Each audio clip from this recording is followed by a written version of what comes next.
Okay. So let me share my screen.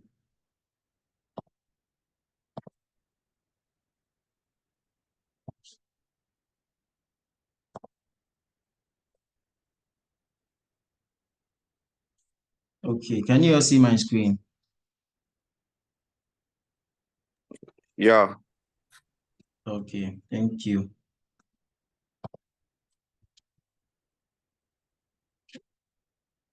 Okay, good morning, everyone. Good afternoon, everyone. You are welcome to this session of our regional advocacy webinar. Kindly bear in mind that we have interpretation services on the webinar. So kindly select your preferred language. If it's French, kindly select French. If it's English, kindly select English. You're welcome once again to this special edition of our regional advocacy webinar. To check on my panelists, Gloria, if you are here, let me hear your voice. Hello, I'm here. Okay. Mm. Abena. Yeah, hi, I'm here. Okay. Michaela. Hello, I'm here. Okay. All right. So we'll begin with the webinar. We also have Principal Lucini, who is the Executive Director of West Africa Drug Policy Network. My name is Michael Kimoji Tete. I happen to be the Communications Officer for West Africa Drug Policy Network, WADPN. So today's topic, we'll be looking at the intersection of discrimination and violence faced by people who use drugs, sex workers, and LGBTQI people. This is the third session of the webinar. The first session, we discussed the sociocultural and religious barriers that hinders our work in terms of human rights, promotion of human rights in West Africa and beyond. We also looked at policies and laws that are being used to guide us, or probably that bind us, either a nation or the West African region or Africa as a whole. Today, we are looking at the intersection of discrimination and violence. Now, this topic is more or less like a continuation of what we discussed, because it has the component of religion in there, it has a component of culture in there. And also, it also has an element of policies and laws. Of course, discrimination are mainly by what the law says, the harsh laws and then the harsh policies that are being enacted. And when it comes to violence also, it is found among the community. The last session where we were discussing, Abena mentioned violence among the community where people do not really pay attention to it. So today we'll be understanding the intersection, and also be sharing experiences based on what various organizations are doing across the region. So before we start, I would like to call on, okay, I can't see Prince over here. So I would like to call on the panelists to give their remarks before we dive into the main discussion. So first on the list, I would call on Abner to just give us an opening remarks on today's discussion and what the expectations are before we begin to ask the questions itself. Abner, you have the floor. Wow, you really caught me off guard. What do I want to say as a start? Okay, for me as a feminist activist, as someone who believes in the right of all human beings to exist and function in dignity and respect and have equal access and opportunities, I I'm trying to say this as nicely as I can. Functioning in the kind of society we live in where we are very unaccepting of other people because we have created an idea of what the norm is, of what is acceptable based on our own biases and personal preferences, and use this to discriminate against people is, I'll borrow the word of the former Speaker of Parliament. I mean, he's not former, he's still there, unconscionable. Yesterday, I was in a discussion with somebody who works with sex workers, and we're talking about sex worker rights. And she spoke about how some of the women they work with are unable to go to hospitals because for whatever reason, the moment they get there, people are able to tell that they are sex workers and they discriminate against them. She spoke about how they are unable to report cases of abuse to the police and how they themselves have had to become their own defenders because law enforcement doesn't protect them because of their line of work. And so talking about discrimination, the intersections of discrimination and violence today, in relation to promoting human rights and inclusion, I would want everyone who is going to be a part of this discussion, everyone who's already here and who is going to come in. I don't know how we are going to keep this message for people who will be joining as the discussions go on, to leave their personal biases at the door, to come into this discussion with the understanding that regardless of what we think personally, people have rights as human beings. We should look at people, first of all, as human beings before we start thinking about, okay, what does this person do with their sexuality? What do they do for work? What do they find interesting? What do they find pleasurable? What do they find acceptable? Beyond our own personal biases and what we've come to call, this is our culture, these are our values. I mean, these are our collective values. And these are what people should live by. This is my religion, and Ghana is a religious country, and that is how, so everybody should live by my religious dogmas and teachings. That would be my caveat. I don't know if caveat quite fits it, but that would be my, parking lot statement that we should come into this discussion with this understanding. People are human beings, first of all, and every other thing is just, identities, and people's identities should be respected.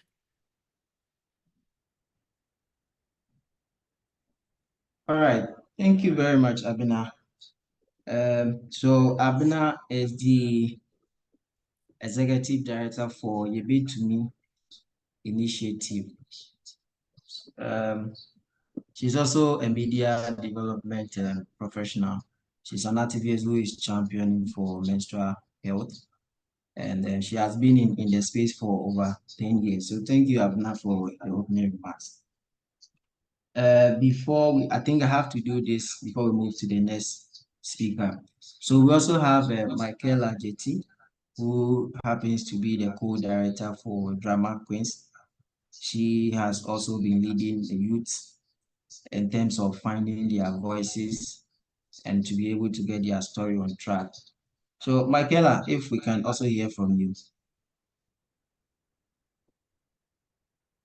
Hi. Yes. Thank you for that introduction. Continuing from what Abena was saying, I do think let's start from there. I do think it's very important that we are able to put our biases and unconscious stereotypes at the door. And it's sometimes a bit difficult to do because they are unconscious and they are the product of long-standing learning. And so then sometimes we don't even realize that we are doing these things. And this is even more problematic and harmful in activist spaces or in spaces of learning such as these, where we have come to learn. And so then we think we know a bit more, or we are slightly better than the most bigoted of the masses. But then we don't realize that we also have biases that we impose on other people. And this is very important when you're having these kind of conversations, because without realizing that our humanity and our existence as members of a society influences how we think and talk to people, if we don't recognize these things about ourselves, we don't allow ourselves to learn from them or to evolve. So I just wanted to add that to what Abena had said earlier.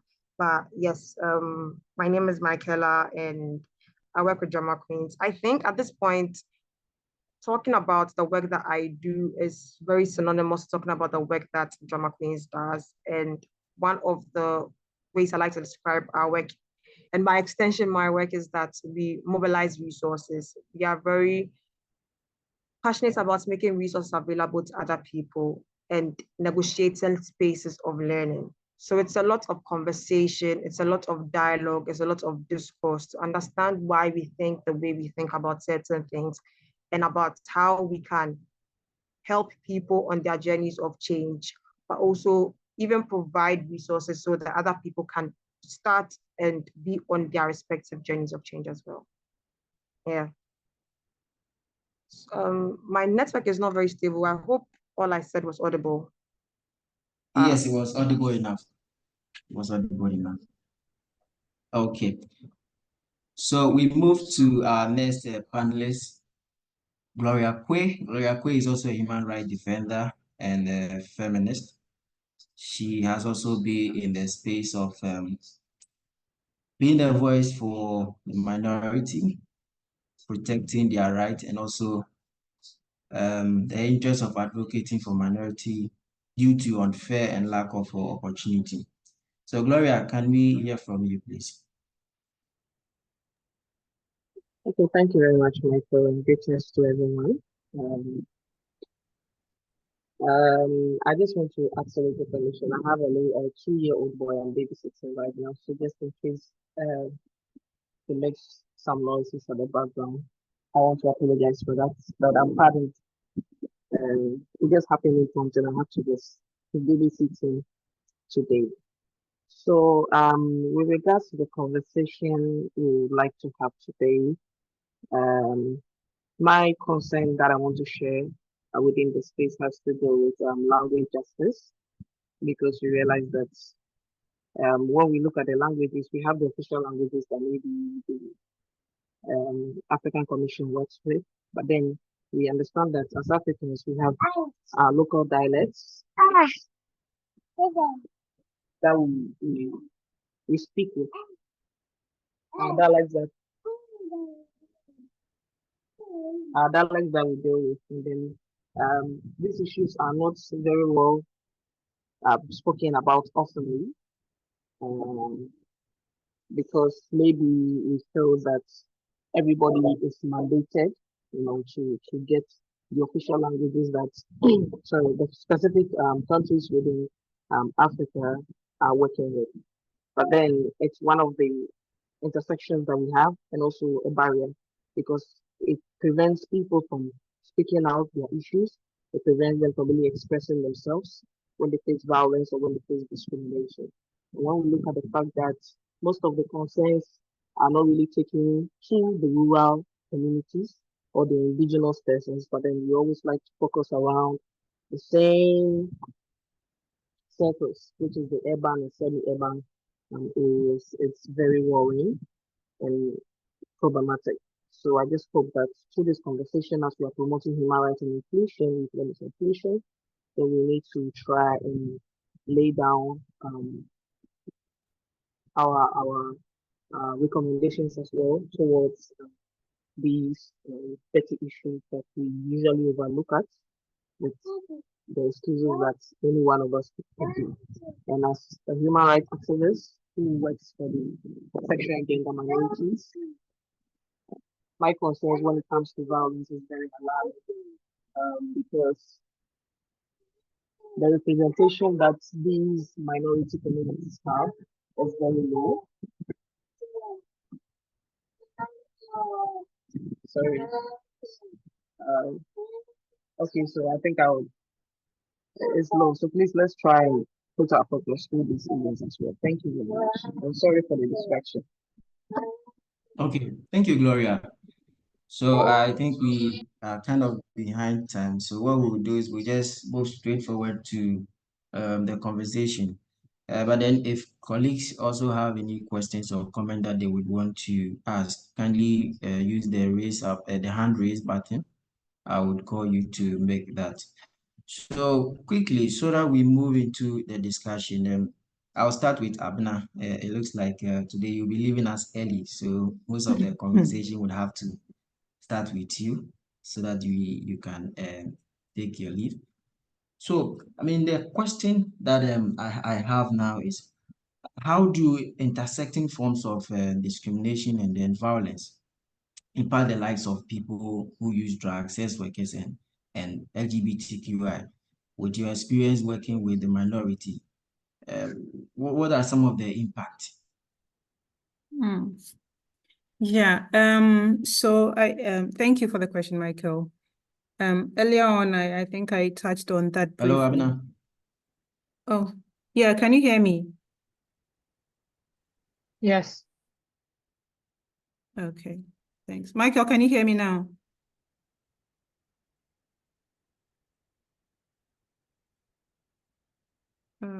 Okay, then it's probably just Michael, but can anyone hear me?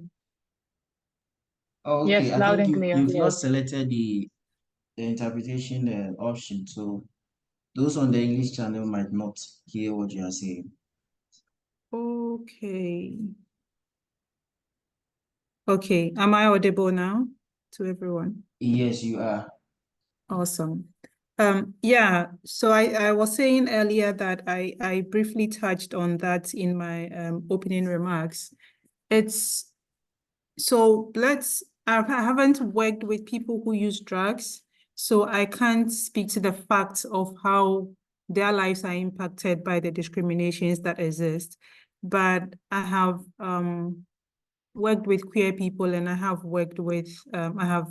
had interactions with female sex workers, and it's mainly impacts all aspects of their lives, right? Let me start with queer people, and I'm sure Michaela will speak more to that because she has worked more in depth with queer people, so she will have more details. But from my experiences so far, it impacts them in all areas of their lives. We have people being chased out of schools or just by themselves quitting because of the verbal and physical abuses they experience or that that they are threatened to experience. So if you are queer in a university and you are in this homophobic environment where if people know you're queer, they are going to verbally abuse you, and they do verbally abuse them. They threaten their lives. They physically abuse them. They beat them. We've all heard of instances where, and we've seen the videos of queer people being beaten, both in schools and in communities. It's even worse for those in high schools because there they cannot be beaten, but they are verbally abused, they are assaulted, their mental health, is derailed because people imagine being called, like people tagging you as a lesbian, and girls don't want you to even come close to them because they think you're a lesbian and you are going to try to hit on them, or you are going to try to touch them inappropriately whilst they sleep. So they don't even want you in the dormitory. That largely affects their education. We have people quitting school because of such discriminations. We have queer people, and it's the same for female sex workers. We have them unable to go to the hospital because, of course, if anything happens to you that was directly that happened to you directly as a result of your sexuality or your work as a female sex worker, for queer people, for example, if a gay man, and I'm mentioning this example because that's the example I've been most familiar with. If a gay man has a sex-related health issue and goes to the hospital, they are going to ask, how did it happen that you had this? And they can't say it because they know the judgment they will receive. So they would rather not go. And it's the same for queer women. So they keep this to themselves, and whatever infection it is, keeps growing. And it gets to the point where nothing can be done about it, or not much can be done about it. And they are left with irreparable long-term health issues that a lot of the time claims their lives. It's the same for female sex workers, especially when they are sexually abused by their clients, or even their intimate partners. We tend to think that female sex workers, usually don't have boyfriends or husbands or wives. They do. And in instances when even the sexual violence they receive is from a client or is from an intimate partner, they still feel ashamed to even go to the hospitals to say it and ask for help, because they know that they are going to be judged. And so they also keep these to themselves. We are in a country where we say, if you are raped, first go to the hospital, get a medical report, and take it to the police station. How is a female sex worker who has been sexually assaulted going to go to the hospital to get this report and go to the police if they are judged, they are discriminated against when they take that step to go to the hospital? And then we have the law enforcement bit where, as I mentioned earlier, a female sex worker cannot even go to the police. The police themselves are arresting them and having sex with them. So they go to their brothels with the intention to, with they fake that, sex work is a crime, and sex work is a crime. Prostitution is technically a crime in Ghana's penal code. I think it's at 29. And so they go there under the pretense that, yeah, what you're doing is illegal, we are coming to arrest you. But they don't arrest them because what they're doing is illegal. They arrest them to have access to free sex and also to take the money they have earned.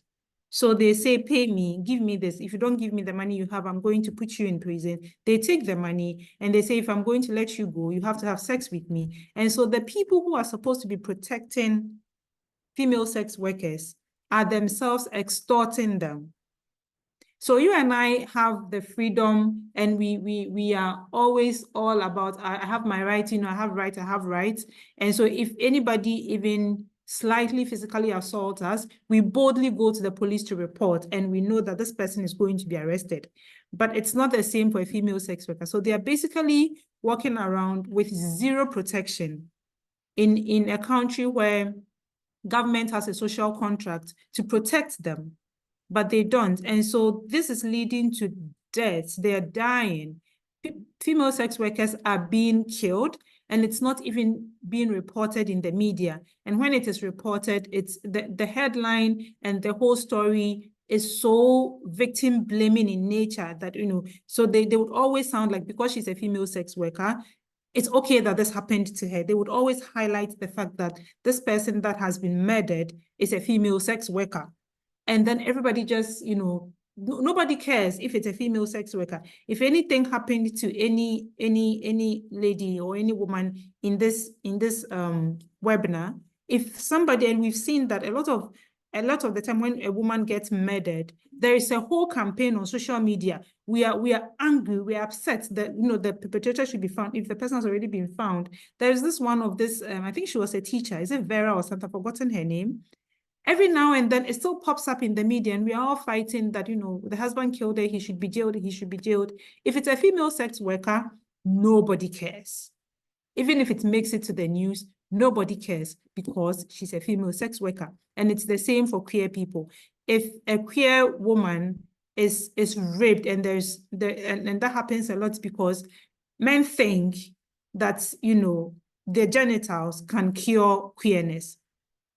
And so they are raped. Queer women are being raped. They're like, yeah, this will fix you. Or even if they don't think it will fix them, they're like, yeah, just teach them a lesson, let them know how it feels like to be a man, and so that they will understand that, this is not what they should be doing. They should be with men. And so they're raping queer women, and they can't go and report it, because if you go, yeah, it's a crime to be gay. So why are you, it's a crime to be a lesbian. So why are you a lesbian? So the person who abuses you has a right basically to abuse you, because your sexuality is a crime. So imagine living in a society, and I know for sure that it's the same for drug users. They would ask you, why were you not sober? Why were you, why were you high on this? Why were you high on that? Drugs are illegal in Ghana. It's a crime to be using drugs. And so if anything happens to you whilst you were intoxicated, the person who abused you goes scot-free, and you cannot even go and complain because you were in a state that is deemed criminal. And so there is absolutely no protection for you. And there are, of course, businesses that will not hire queer people. There are businesses that will not even hire female sex workers, even if they're just part-time female sex workers. They won't hire them. They would say, this is unacceptable in our society, this is unacceptable at the workplace, we cannot have you. How does somebody's sexuality affect their capacity to work? How does it affect, the inputs they will make at the workplace? But they wouldn't hire a person like that because of, such discriminations that exist. And so, yeah, and I don't even want to talk about how it impacts their freedom of religious association. How are you going to be queer and be going to church in Ghana if they find out you are queer? You'll be the demon they cast out in the church that day. And so even your freedom to, religion is inhibited by your sexuality. Let Ashawo go, that's like somebody, and they say, this person is Ashawo. Ashawo, what are you coming to do? You are bringing your filthy money to come and stay in the church. You're coming to, you're going to make this space unholy. Even your presence is so unholy. You're going to stay in the holiness, and the Holy Spirit will not enter this space because of you. And so people in these minority groups are discriminated against in every aspect of life, and that negatively and massively impacts their lives. Because imagine just your very existence being an abomination. That's just where I'll end. I'm sure Michaela will Yeah, I mean, thank you very much. I mean, that was a very in-depth presentation. I mean, you've really touched base on key points. I mean, one you mentioned, some of the impact has to do with their education. I mean, some of the impact also has to do with access to healthcare, their mental well-being, and stigma also, where they are not able to open up on what is happening to them. And then we've also you've also touched on police harassment, which during our last webinar, I think colleagues from Nigeria actually shared an in-depth experience on how the police harass them and the extortion, and then lastly also lack of employment, which I think it cut across all the three communities. When the police or when the society see people who have even just dreadlocks on, you are being tagged as a criminal, or you are tagged as someone who uses drugs. That is a very good presentation. So I think Michaela and Gloria would also add their voice to it. So Michaela, if you are here, kindly take the floor. Yeah, sorry about that. My network said not today, but I said today is today. So I'm glad I've been able to rejoin the call. I got a bit of what Abina was saying, and then your recap has been very helpful. And it is true. The conceptions that people have against people that are different from them can be very pervasive and causes a lot of harm in a lot of industries and places that we don't think the consequences of, we don't think of the consequences, but the consequences are very serious, right? So if because you are a trans man or you're a trans woman, you can't access healthcare, it's not just people not liking what you look like and so then having something to say about it. It is that you are not able to access healthcare. You're also not able to access healthcare for your family. So even if you were escorting a mother or anybody else to the hospital, because of how you knew you'd be perceived and treated, there's a barrier to that. And it also influences the kind of healthcare that you get.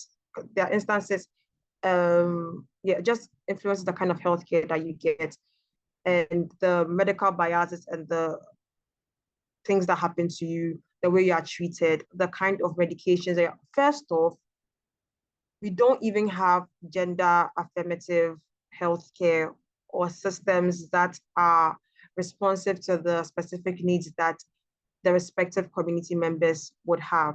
So that's the first thing. And you can't even demand for it, because who are you? How dare you ask for what your tax is paying for? So that's very bothersome, and that's very, I feel like, especially in the health system, that's one of the repercussions that we don't consider as much, because the violence there is not as visible. It doesn't come with, like, they're not beating anybody at the hospital. So it's something that we forget about very easily. But it is the kind of violence that is very problematic and can lead to a lot of problems. But then there's also the passive aggression that people experience. And this is not like the very outward, straight, like maybe you're not being beaten up, but the young effeminate boy in class 6 or in class 4, that's because of the just general sentiment in the country or in their community, now doesn't want to go to school at all. And no one understands why he doesn't want to go to school. But that's because the teachers that are supposed to know better and are supposed to create a safe space where they can learn are actively contributing to making that safe space dangerous, right? Then there's corrective rape for young girls that are masculine presenting or that have interests and that do not fit in with the gender roles. Because at the end of the day, a lot of the homophobia and a lot of the misogyny, a lot of the just all the bad sentiments that people express on a day-to-day basis stem from the patriarchy and stem from what we think women should look like and do, and what men should look like and have access to. So whenever there's anybody that does not fit in between these binaries, then we want to push them back there. And that thinking is where a lot of the problem starts from.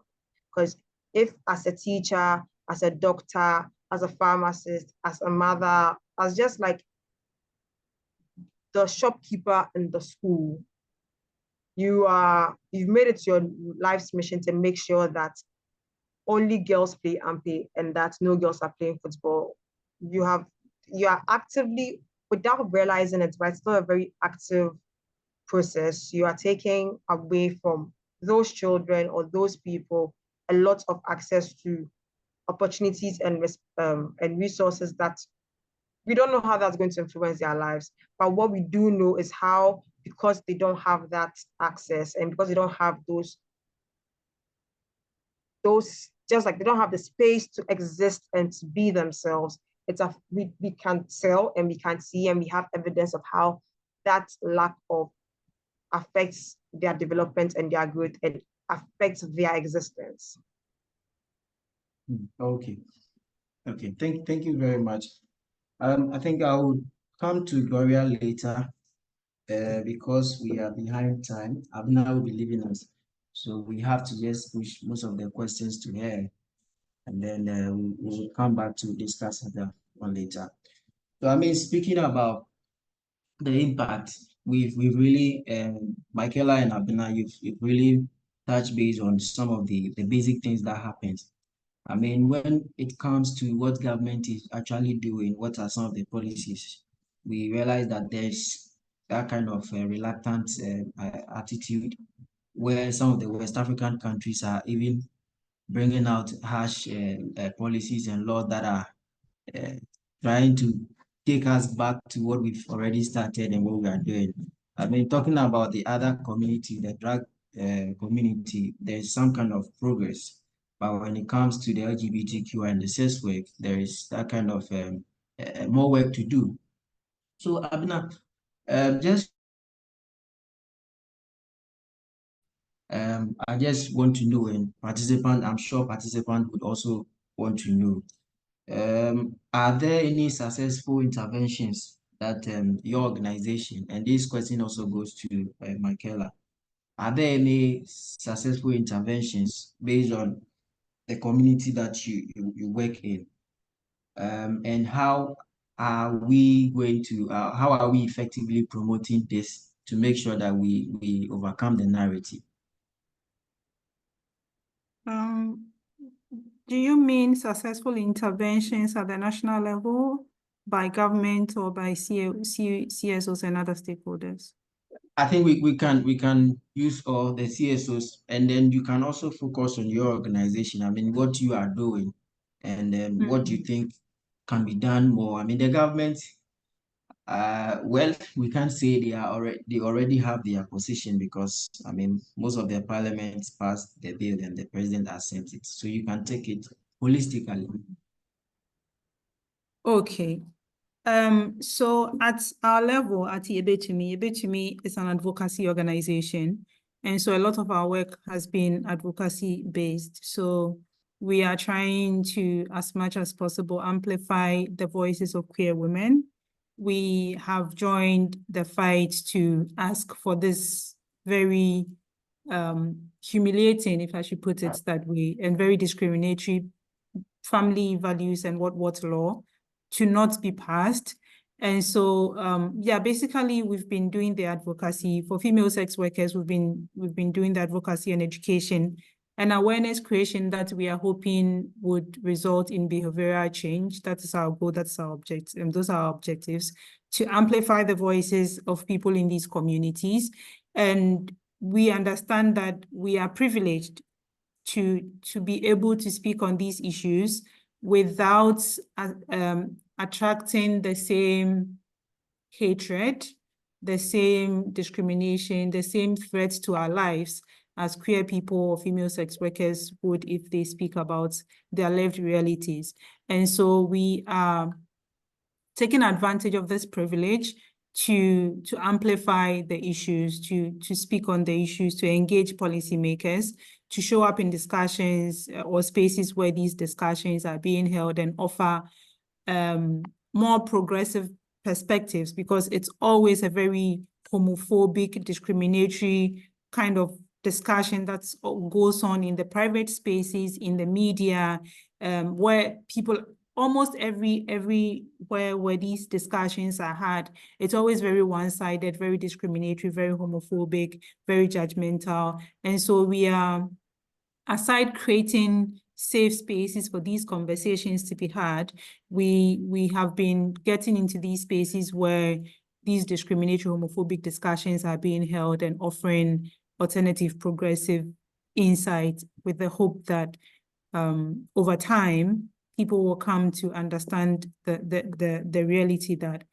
queer people, female sex workers, drug users are people with human rights, and their rights have to be respected, irrespective of what people's personal biases and opinions and religion and understanding of what cultural values are.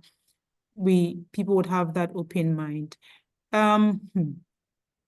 At the national level, we all know not much is being done. Right now, it's difficult to advocate, especially for female sex workers. It's difficult to engage policymakers on that, because our laws are also very patriarchal. We're a very patriarchal society. Our laws are very patriarchal. And we know that it just takes political will. We're always talking about how these things, it's a process, this has to go through here, and it has to go through cabinet, and it has to go through. When there is political will, one single person has the power to say that this thing that's in the Constitution, from today onwards, we are scrapping it and it's no longer a law, and we are replacing it with this, and it will hold. There are people in this country, in government, in the judiciary, in the executive, there are people who have this power, and they can make that happen. There is a lack of political will. We've been talking about decriminalizing sex work for a long time. Once you decriminalize sex work, at least sex workers can now start, having the courage to defend themselves, to approach law enforcement for protection when they are being assaulted or abused. But nobody is willing to even, you know, begin to get into this conversation. It's a no. You try to approach it, no, I'm not going to be the person who goes to parliament and say, decriminalize sex work. So like Michaela was saying, we have these patriarchal values that heavily influences our discussions and our perspectives of things. And so it's been really difficult to even get to this point where we say, okay, we are decriminalizing sex work so that sex workers have a level of protection. People keep confusing decriminalizing with legalizing. And so the moment you bring up the conversation, they're like, well, we're not going to legalize sex. We're not going to say that sex work is right and it should be done and that people can just do it. And you have to explain that, no, it's not the same. Of course, the goal is to get to legalizing. But for now, the concern is about people's lives. It's about the lives of queer people. It's about the lives of female sex workers. It's about the lives of people who use drugs. If you decriminalize queerness in Ghana, if you decriminalize sex work in Ghana, people in these communities have a certain level of protection. There's a level of safety that comes with it. If you decriminalize it, then the impunity with which people assault them because they think your existence is a crime anyways. And so even if I murder you, nobody's going to do anything about it because your very existence is a crime. And so, yeah, there isn't much legislature that protects people in these communities. And that is the fight we are on now, to decriminalize people's existence so that they can live in safety. There are a lot of NGOs that work with drug users, that work with female sex workers. I mentioned earlier that I was in a discussion with one of them yesterday, and it was very insightful. There are, the organization is WODA, women something, I've forgotten the full name, but it's WODA. They work with female sex workers in slum communities. They are there. I know Hope for Future Generations also had a project with female sex workers. There are a lot of organizations that work with queer people in Ghana. There's Courageous Sisters, there is Drama Queens, there is I've forgotten the other one, but there are a couple of them that work with queer people, and their work is mainly centered around creating safe spaces for people in these communities to, you know, I mean, it's a lot of hatred all around them. So these organizations create safe spaces for people in these communities to freely exist. And they also, you know, are carrying on their advocacy. There isn't a lot that has been achieved in the line of advocacy because, of course, our very parliament that is supposed to be for the interest of the people is very largely homophobic, and we've seen how this bill got passed. But there is a lot happening behind the scenes to make sure that, you know, to ensure that outside of this hatred that exists in all the spaces that we all function in, there are these safe spaces that people in these communities can come and let their head down and, you know, commune with people in the same community, and also people who are progressive and accepting of their existence. So yeah, national level, not much, but at the CSO's level and in private spaces, a lot is happening. And Great. I, for one, am really grateful for that. Great. Thank you very much for that wonderful presentation again. Time check, I'm sure you'll be leaving us very soon. We would like to say thank you for joining. But then in case you are on, if anyone have a question, I would throw it to you. I'll probably get in touch with you later. But we'll try as much as possible to respond to some of the questions that will come. Thank you very much. I'll stay for 10 more minutes and yeah. Okay, thank you very then much. I'll disappear. Okay. So Michaela, your opinion, I mean, it has to do with the same question. What are some of the successful intervention? We also have Gloria on the call, so we would move back to Gloria because she has also worked with the LGBTI community. I mean, most of the three communities with regards to religion. So we would also have her opinion on that. But before that, Michaela, the floor is yours. It's hard for me to think of them as successes But the word that I like more is progress. And even that's a bit difficult to like to quantify. I do think the very first essential progress in all of this is community. It's difficult, before I get to community, it's a bit difficult to quantify because it feels like in Ghana, we have gone a few steps back since 2021. Before 2021, I remember when I was in school and I wasn't even working as an activist. I didn't know as much of organizing or as much, I didn't know how the people in the communities were actually organizing the things they were going through. But I remember like maybe for my project, I'm doing an assignment, I'll do a little bit of research, I'll talk to someone, and there wasn't as much vitriol. Of course, the hardships were still there. The medical biases and the violence was still there. But then things have changed very much since 2021 in the last few years this year, and that is majorly because of the government. And so I don't think there are any progresses on the national level. If anything, it's been a lot of retrogression because people in government and the government are the people that have some of the most power in the country, and they are able to change public narrative, especially the media. And I consider the media as part of the government. And they don't do that. They haven't done that. And so it's been a lot of retrogression in that regard. But then there has been a lot of progress and growth within the community and by the people. And I suppose that's what democracy is about, right? The government of the people, by the people, for the people. By the people and for like the people. Yeah, exactly. The people themselves have shown up for themselves. The people themselves have organized so wonderfully and are still organizing so wonderfully with all the odds against us. Because unlike many other countries, there are no statutes or policies or decrees. There's very little, close to nothing, governmental structures that vouch for any kind of organizing, that vouch for protecting. Sure, if someone were to violate you or hurt you and you go to the police station, you are supposed to be able to receive any kind of help that any other Ghanaian would. But then that is not the case. That hasn't been the case for a while.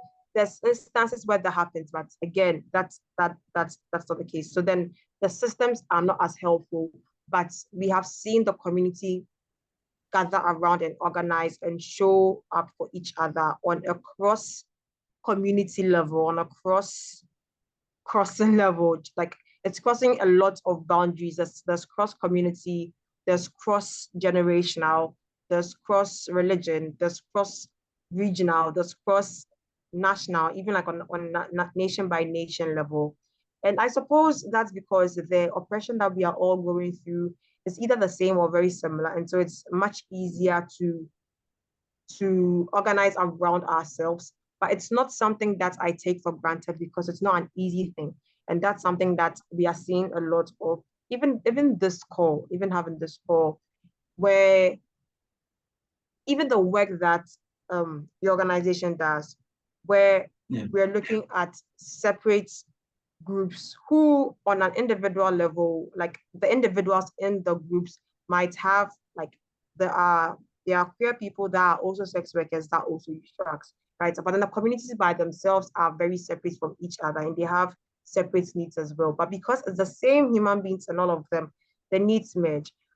But then we have organizations like yours where you make concerted efforts to talk about and talk with and center people from all of these communities. So that is like a definite progress that I see. That's a definite thing that I am very grateful for, that I applaud. There's that. There's also I think I'm repeating myself at this point. My short answer is community. But then that by itself is not enough of an answer because it's a lot. Community as an actual organizing, but also community as in the people themselves making their houses available to be used as safe houses. The people themselves showing up to bail other people out of prisons. The people themselves offering food and things to other people, but also the organizational, structural organizing that has come with all of this.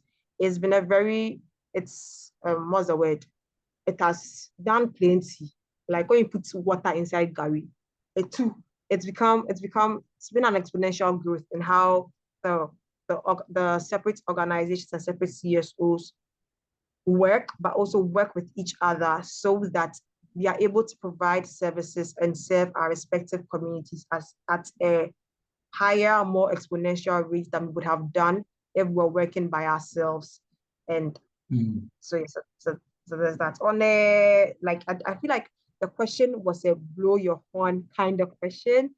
One thing that I can't say that, yes, one thing that I can't say that Drama Queens has done is that whenever these situations come up, like right now, we are in a very shaky place in our history, because whatever happens in this year, next year, whatever has happened the last year is going to be what is going to define how the rest of our country's history goes, or how the rest of our lives for the next 10, 20 years goes. And a lot of the energy and the fighting goes to policy reform, as it should, because that's very important. Goes to providing relief to people that are at the like, when people get kidnapped, they get killed, they need immediate responses. And these two things are not Drama Queens' best forts. We do campaigns, and we try as much as possible to collaborate with people that are doing policy reform, but that's not where we thrive. Where we have thrived and where we continue to thrive is in creating safe spaces, so that when people go through their day-to-day lives and they go to the hospital and they are not being given the level of attention that they deserve, at the end of the day, they can come back, and in the spaces that we are very careful to curate, they can exist as themselves. When people who have disabilities have to live masking, like on a day-to-day, you have to pretend to be something that you are not, because you're a teacher or because you're a lawyer, because even you yourself, you're a doctor, but then the hospital structure that you work, you're not able to even provide the services that people deserve, without putting yourself and the people that need these gender affirmative surgeries or healthcare at a risk. At the end of the day, or at the end of the week, or whatever that is, you're able to come to the safe spaces that we create, and then just exist within yourself, exist within your community, exist within your opinions, and then share them. And in sharing them, like in these spaces that we create, that people are able to exist, share their opinions and just express themselves. They are also able to make connections that build community. And it is in community that we all will be able to see the light out of all of this. So the long and short of my little horn blowing is that one progress, or like one success that we've been able to keep at, is our ability to constantly create safe spaces where people can just exist. Great. Thank you very much. So we move back to Gloria. So the question would have to be, having worked with these communities, taking into consideration some of the obstacles that discrimination and violence, it's something that I'm sure you've encountered before. So as an activist, how has that impacted you, and what are some of the learning that you can share with us, Gloria? Yeah, Michael, thank you very much. So, from my view, discrimination is something that I started way before, when sexual and gender minority persons are in question. To begin with, what I realize is that we have LGBT persons in all walks of life. Like when you come to sex workers, you have LGBT persons. When you come to drug users, you have LGBT persons. Including other minority groups, we have LGBT persons all across. And we realize that under each sub-community, these LGBT persons are still marginalized within the main marginalized like overall or the main community. So when we look at the sex work communities, the LGBT persons within the sex workers community are marginalized. And that is also a problem that NGOs or activists are actually dealing with, because we find out that whilst we try to fight for the rights of these sex workers, please can you hear me? Yes. Okay. Yes, we I can think hear you. Michael. Oh, I thought Michael was gone.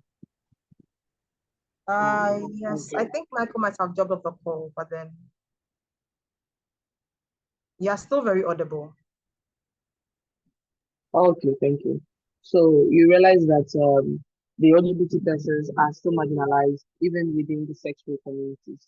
That face the bigger marginalization, and it becomes difficult to deal with these issues because you may think that you are putting up an intervention to deal with this particular community, but then at the end of the day, you still realize that the minorities within the minority are still marginalized because some feel that, well, it's better for me to be a sex worker than to be LGBT. I can't be LGBT and be a sex worker hand in hand, you know.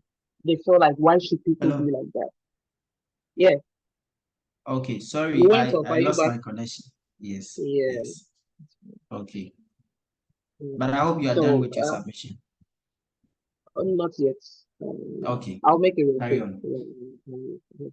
So, in a situation like this, we now have to, before we bring out the intervention, you need to look out for who and who fall within certain marginalized or certain uh, um, minority groups, because we want to do an intervention for sex workers now.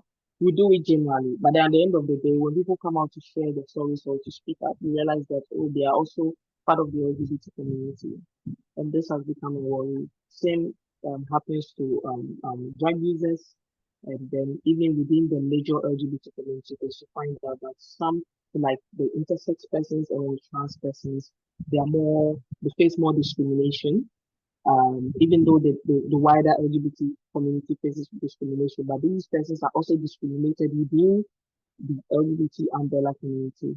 And it's a very big worry for us because we try as much as possible to put up interventions to fight for policies that are going to protect the wider community. But then when you go inside, you go into details, you realize that some of the discrimination, some of the violence are being perpetrated by these same minority community members belonging to the same minority communities. And you ask yourself why. But with regards to issues of um, economic, social, religious, maybe you might also want to talk about education. These marginalized groups continue to face discrimination. My colleagues have already spoken much about that. I won't go deep into it. But what I want to add is that it makes it difficult for these persons to come out and become like people who take up spaces in communities, because one, I mentioned language justice earlier on. Some of them are very good at, maybe when you talk about entrepreneurship, or maybe when you talk about skills, or maybe you also want to go into in terms of like the religious aspect. Maybe someone has like a calling from God, and the person can be a pastor. The person has what it takes to change the minds of people to do good, to respect people and to tolerate people. But because they fall under a certain minority community, it becomes difficult for them to speak out their voices. Usually, when people come out to do research, maybe either organizations or donors or even individuals, academians, they do research, you realize that because of the language they use, sometimes it becomes a barrier for them. It becomes difficult for people to involve themselves to speak up because um, they will feel like, I'm not part of what is going on. Maybe I fall within the community, but because of the language I speak, or because of my location, I don't think I fit into into these things. So these are some of the things, the issues that rise up with time, and we are looking at addressing them. But it's not going to be an easy job to do. But gradually, we know that we are getting somewhere because now we have more involvement of grassroots persons who are taking up also the spaces, even though they are still discriminated upon because, like, people, the elite, will say that, oh, you don't really speak maybe French, you don't speak English, or any of the other official languages that some of the countries may be having, but maybe they're speaking in their mother tongue languages. They feel like they do not belong to that space. But usually, these are the people that are taking on the grassroots or the local communities. They are the people that are able to push out the education, the empowerment to them. So if you don't bring these people into the spaces, discrimination is not going to end. And then violence that is happening in grounds that we, maybe the frontline activists, may not be having targets, or due to maybe location or language issues, we may not be able to go to those spaces. We are not able to target these spaces because at the end of the day, it's all about who we feel should be in the space. And at the end of the day, the discrimination we're talking about doesn't end there. It didn't start with us. So we need to try our best to put in the best practices that will make everyone feel inclusive and safe. Thank you. Okay, thank you very much.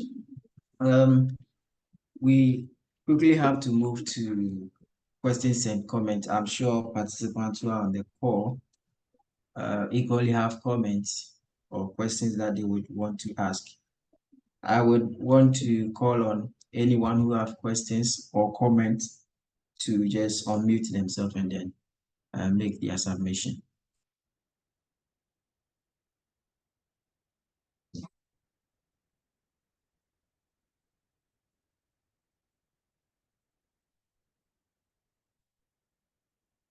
Hello.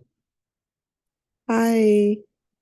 Okay. Anyone with comments, suggestions? Suggestions. I go. The floor is open. I don't really have a question or like it's more like a suggestion. Right. Okay. So I feel like I agree very much with everything that has been said here because, like, even though how do I even put this? Like, a lot of minorities hate on minorities, you know, like was it Gloria? I think Gloria said it right. You think it's a whole different genre of people who are hating on queer people, but also a minority. And I just want to say that when they're done with the queer people, they're going to come for those other minorities. So, yeah, thank you. Okay, thank you. I'm sure that's Ivy.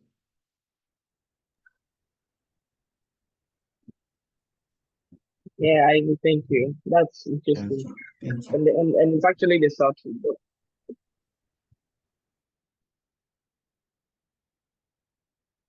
Okay. Any comments, questions?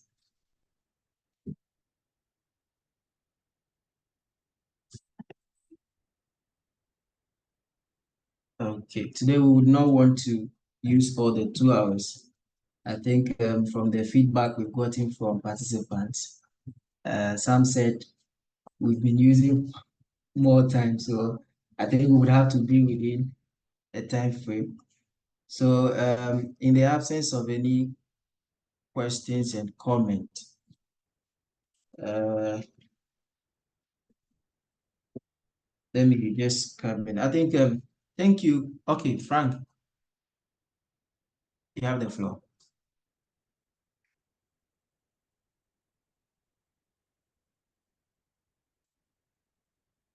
Kindly unmute yourself, Frank.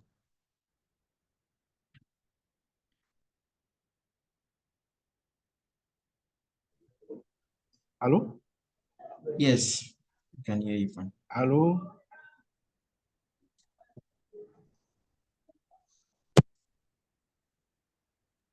Yeah, Frank, we can hear you.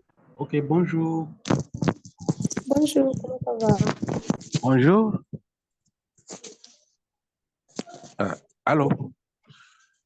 Ok, merci beaucoup. Moi, Yes, c'est Frank, Franck go ahead. Abimando. Je dirige une ONG béninoise appelée Asopil.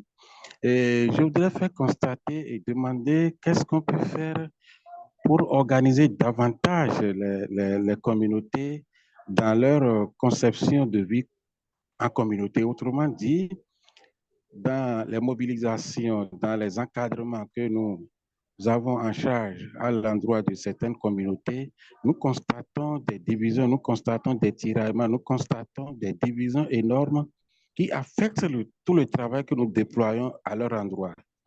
Donc, je ne sais pas si dans d'autres contrées, la situation est pareille. Quelles sont les stratégies que les gens développent vraiment pour amener ces communautés à parler d'un même langage et à rester vraiment unis pour mener la lutte ensemble? Merci beaucoup. Okay. Thank you very much, Frank, for your question. Gloria, do you have an answer? Yes, I wanted to share some of the strategies we use. Sometimes when we go out to them, the first thing we make them understand is um, I want to talk about issues concerning the communities. Mhm. Um, we want to talk about some of the issues concerning the community, but before we do that, we have to look out for maybe a localized person, to lead us, or maybe a leader who understands when we talk about human rights, when we talk about issues affecting the community. So every community definitely has a leader. Definitely, you're going to get one or two people who lead you. So you reach out to these leaders and make them understand that you want to talk about issues that affect their communities. Then when they open up, you make them understand that they didn't know some of these issues fall under human rights. By human rights, we don't know we have marginalized people, like talk about women, talk about children, people living with disability.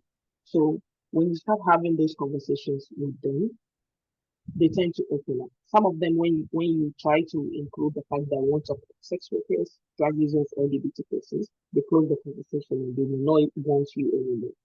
But I think the first step you should take is you can start first things first. You can just talk about issues concerning the community, and then with that gradually, because when you start talking about issues concerning communities, you have people coming up with their issues. Oh, I think I'm going through this and based on that. So how do you deal with that? Then you reach out to the people that some of them have, some of the community members have come out with issues like this. We want to touch on issues like this, but we will not force you to accept it. We will not force you to reject it. But just listen to us. I believe these are some of the interventions we used, and it has worked. Even though mostly when it comes to the convening, at the end of the convening, most of them disagree with that, but we have one or two people who get to understand the issues we're talking about, and you make these people your contact persons. You make these people your partners. So when it comes to that particular community, you have those one or two people to reach out to for an advice. So I think this is one of the strategies we usually use. Thank you. So Frank, please let me know if this is clear for you.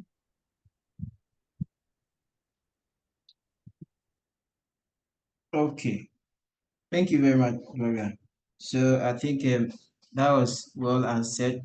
He was looking at it from what other CSOs have, the approach that they've used. And you mentioned that sometimes they have to have a one-on-one talk with them, explain to them. So they should just do it as if it's their family member. And then you kind of like explain to them. So in general terms, in terms of advocacy, we would still consider that as a sensitization. So Frank, most of the sensitization would have to be ally building, or what we call you bring the person on your side. Definitely the barriers are there. There are people who would definitely not want to be on your side. But time to time visit, explaining to them. You also make sure you invite those people to some of your meetings or any gathering or workshop. You take them through some of the things that you do and why you think they have to be on your side, and they have to make sure there are certain things that are done in their community. I hope this answers your question.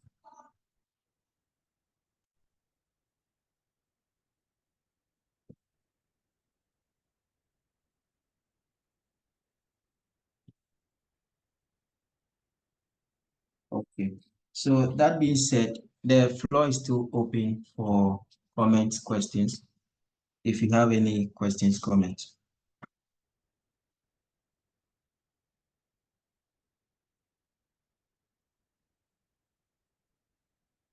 Okay, so in the absence of that, I think the panelists have touched based on we understanding the intersection. I mean, we can all attest to it that the intersection is there. Discrimination and violation, it's something that we cannot do away with it. Internally, externally, we most of the time see this. Abner, from the beginning, mentioned that sometimes when these people go to report to the police, they sometimes ignore this because they think you find yourself in an act which is not protected by the state. So why then do you have to report violence? And discrimination is more or less like a general sample. The bigger chunk comes from policies that are enacted, policies that are being passed, and the laws. Discrimination comes from that side. I believe if most of the acts are being discriminated, are not criminalized, yes, we would not end up getting some kind of violence cases and all those. So in the absence of any comments or any questions, I would like to call on Michaela for your closing remarks, followed by Gloria. I saw Prince joining the call earlier on. He has another engagement, so he has been on and off. But then if he's not here, Michaela, you have the floor now.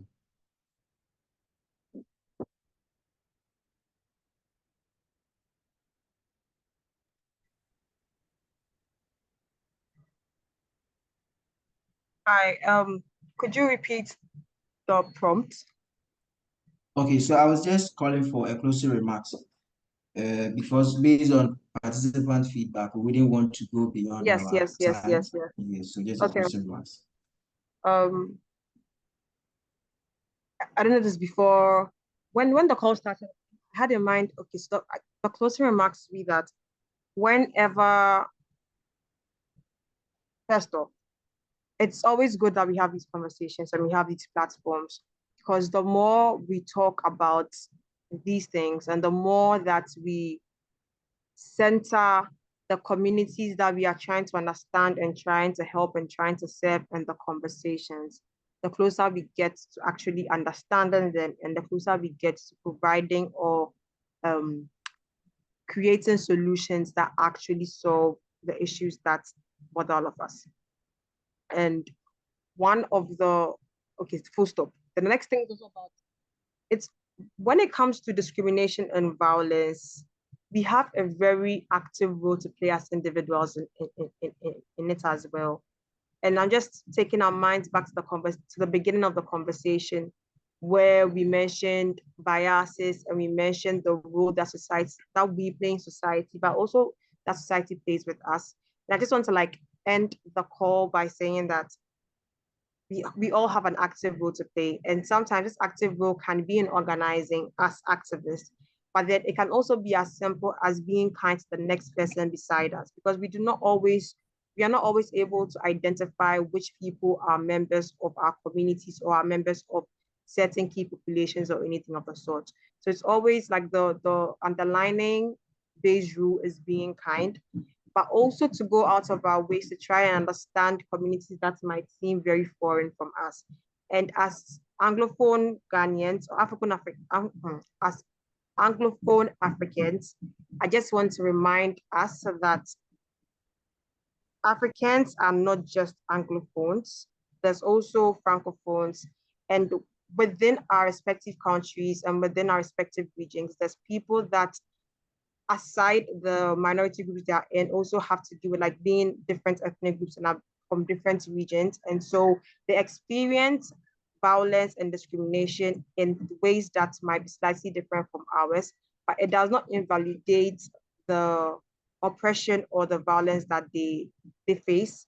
And so we should listen to everybody as much as we can. Okay, thank you very much. Gloria, you have the floor. Yeah, thank you very much. So my closing remark for this webinar is I just want to thank the organizers for putting this up because it gives us the chance to talk more about the issues affecting the communities that are involved, the communities that are spoken about. One I want to add is that we shouldn't forget that when we are trying to deal with violence and discrimination, usually we talk about the religious sectors, we talk about the society, we talk about those from the workplaces, and we talk about those from the government. We forget about those that are coming from the families.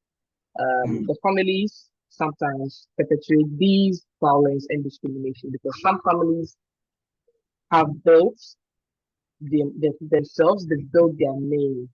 And if you are part of that family and you are found among any of these um, communities, minority communities, it's difficult for you to come out, to say, I'm part of this community.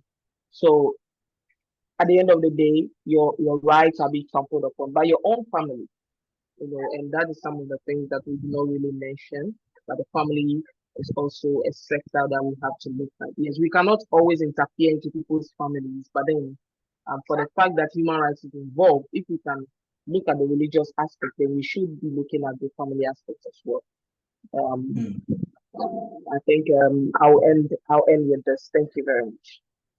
Great, great. Thank you very much for that wonderful remarks. Michaela also. Abner was with us. He has to leave us. So, colleagues, in case you have any questions or you have any comments for us, you can kindly get in touch with us. Thank you very much for joining. Just to let you know that this is not the last webinar. We will be having the last session to present the report that we have from 3 West African countries, Ghana, Burkina Faso, and Nigeria. There are some kind of interesting reports that have been shared among the 3 communities. So the next webinar will be focusing on the report. And we would also be sending a communique to the ECOWAS office in Abuja. So if the need be, we will be sharing that with colleagues for them to know what we are submitting to ECOWAS, and then what are some of the things that we think have not been captured and can be captured in the communique. Until then, I would say thank you very much for joining this webinar. Colleagues from Benin, Cote d'Ivoire, Nigeria, all parts of West Africa region, and we also had guests from USA and other parts of the continent. I would like to say thank you. Thank you for joining, and thank you to our panelists, Abina, Michaela, and Gloria. Thank you very much. Thank you very much, Michael. Thank you. So can I leave now? Yes. Bye.